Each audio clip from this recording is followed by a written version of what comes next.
are running out of time. We have to get to an ambitious global agreement. And the global warming alarm is dressed up as science, but it's not science. It's propaganda. We have to do it this year.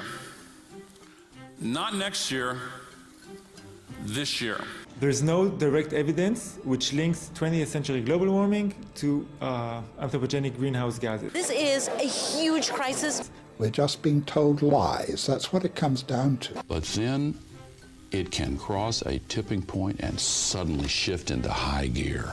You can't say that CO2 will drive climate. It certainly never did in the past. I fear there is not a moment to lose.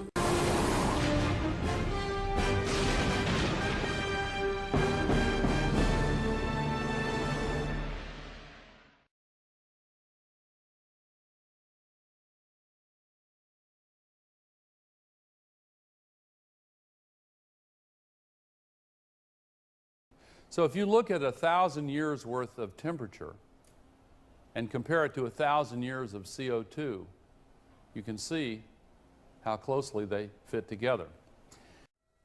It's already right here.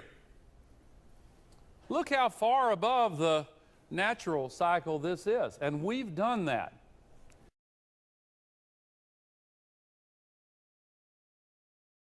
Well, in fact, in an inconvenient truth, Al Gore used the graph of the Vostok ice cores. He said this proves that CO2 and temperature are directly causally related. But he didn't show that actually the temperature goes up first, usually by about 800 years before the CO2 goes up.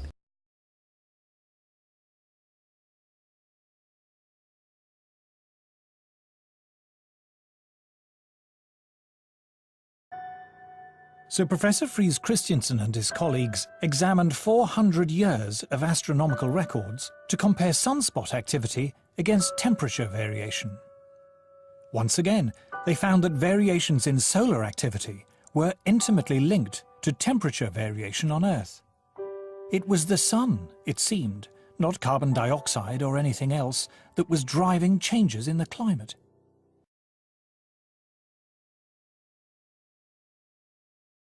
The graph conveniently stops at 1980, when the temperature starts to rise much more rapidly and the solar activity decreases, the opposite of what they claim.